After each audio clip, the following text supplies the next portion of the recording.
I think everybody's been in a situation where they've had to give relationship advice because people always ask, even if you don't have one at that particular moment or you have one that they seem to think is perfect. Yeah.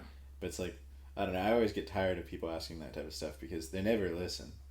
Like, just, Well, that's why you don't give advice. yeah, yeah. Oh, yeah, you want to know what to do? All right, I'll tell you what to do. You ain't going to do it. Yeah. So. Yeah. No. No, people you don't. should leave him. It's like, obviously. Yeah. Well, when people ask for advice, they're saying, hey, can you reflect exactly what I'm thinking? Because if you tell me something other than I'm thinking, I don't want you to be right. Yeah. Because if I do it and you're right, then I was wrong and I can't deal with that. That's a lot of that.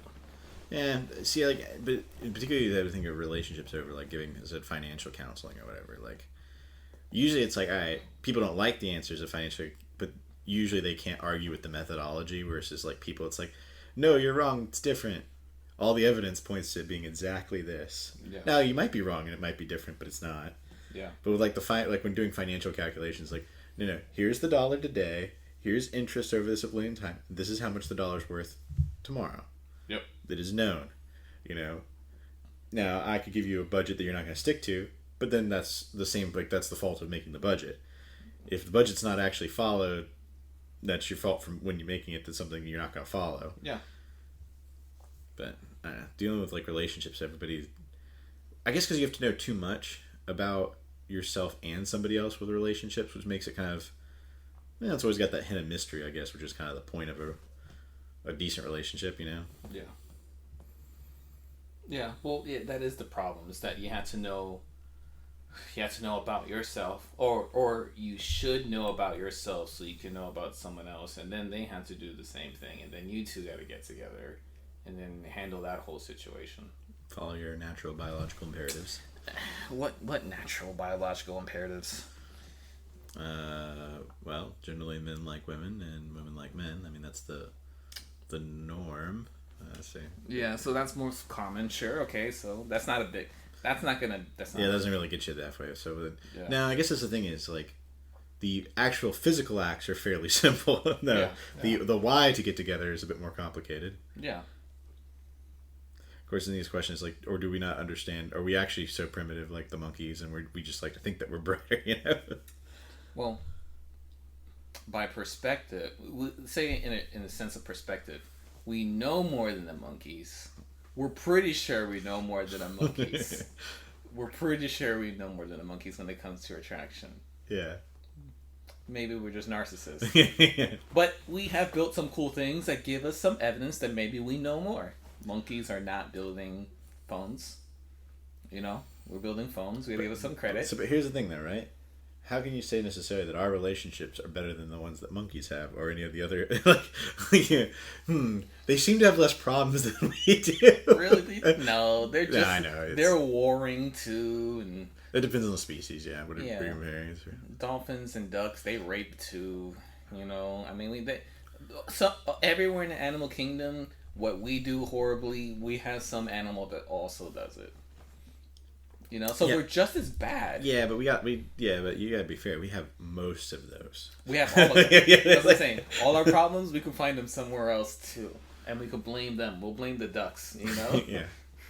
I'm trying to think of some. Yeah. I mean, I'm trying to think of something awful that an animal does that we, don't do. But all those could be justified away. Like even the ones that like have to implant their larvae and other creatures so it eats out and whatnot. They have to do that in order to breed. We do awful things just because we're awful. Yeah, but can you think of animals that do great things like us? No. Do we have a Mother Teresa animal? You know, puppies maybe. Well, I'm popping onto YouTube here and show you a picture of some dog saving something. I'm sure I can find it. Yeah, I mean that's fair too.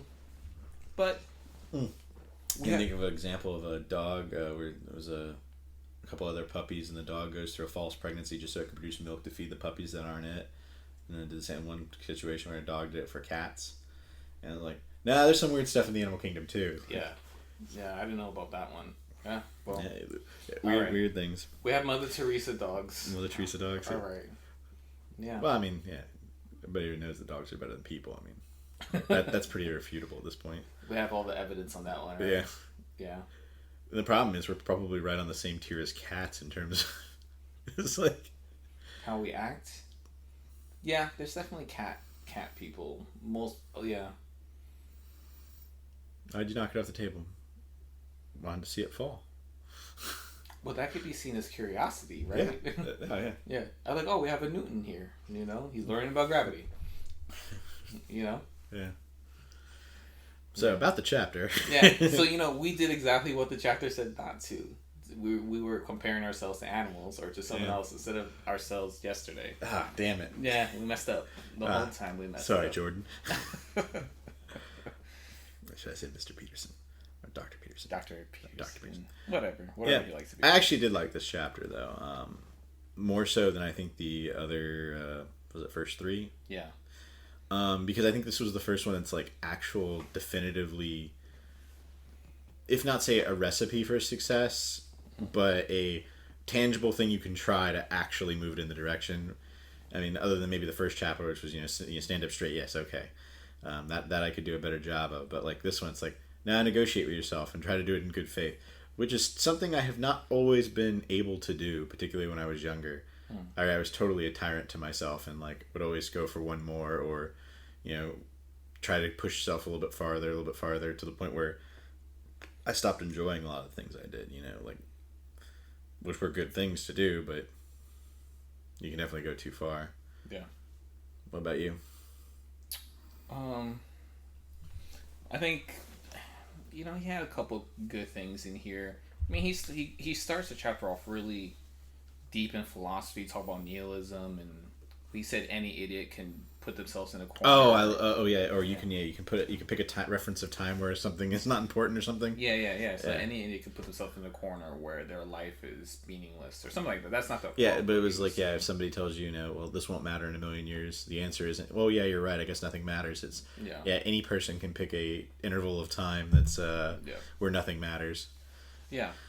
So I was like, I like that, and that's a good start, which is going towards his bias where you can consciously create your own meaning.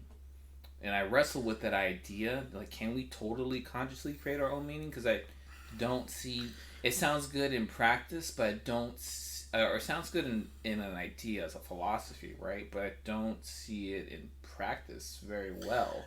I think that's the thing, though, is the people who have, right? There's plenty of examples of people who've made up, let's say, a new game or something like that, change the dynamic. But those are by far the exception, not the rule. Like, the majority of people... All right, here's what happens if you just try something new. To make something new... Say you accomplish in making something, some kind of new way of changing it up, but you're the only one that's good at it. That might be the sign that it's actually a bad game. Yeah. If it's rigged, people realize that and no one will play with you. I know it's kind of a poor analogy there. I did very much agree, though, that technology and society has shifted to make our hierarchies taller, which is probably does have a negative, or I think you could argue, definitely has an observable negative effect on